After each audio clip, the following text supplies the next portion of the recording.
For siding, in general, what we're going for is board and bat everywhere on the 2 stories.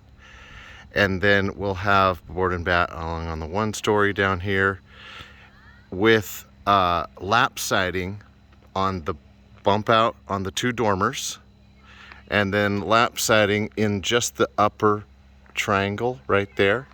And also lap siding in the upper triangle up here. There's matching triangles on the other sides of the house also.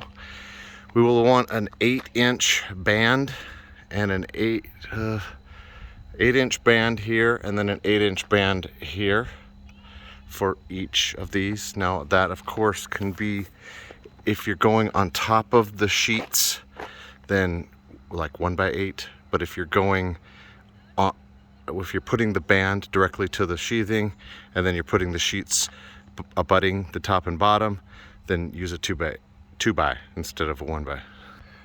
Okay, there will be soffit board on the bottom of these, and there's some lighting in underneath here, which then probably means that since this is the lap siding here, we should put a band around the bottom that overlaps that drops down farther to cover the edge of the soffit board.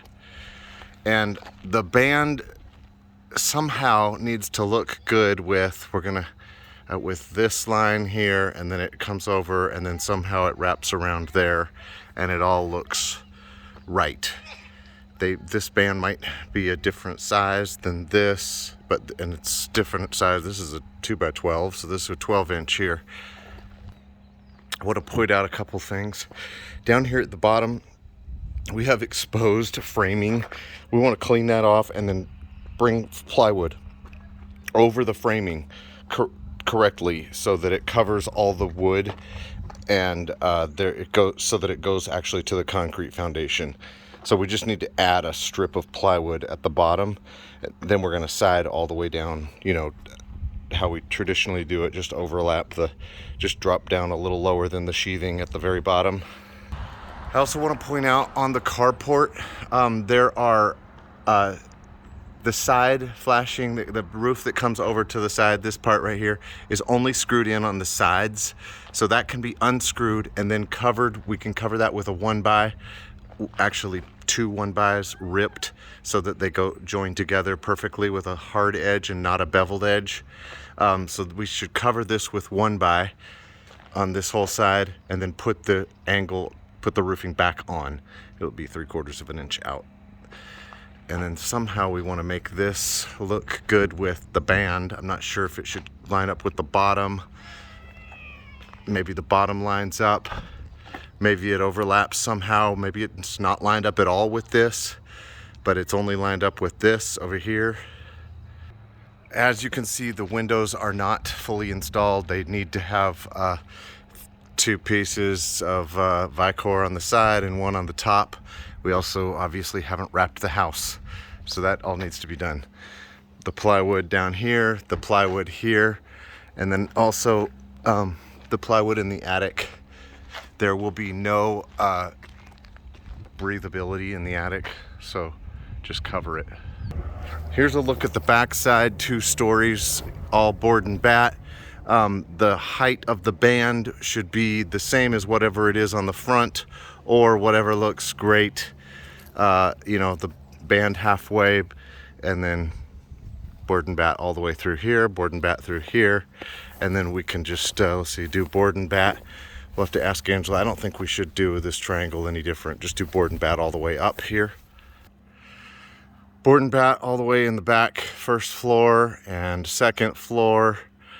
2nd floor up there, and then the big 8-inch band there in between the gable end and the floors, and then do lap siding up in the gable end. We're gonna have can lighting in this area. Once the cans are in, then we can put the siding. We're also doing spray insulation, so I have to get it sprayed before we put the soffit board in here. But then we'll have soffit board in. We'll wrap the beams, this side, and this side.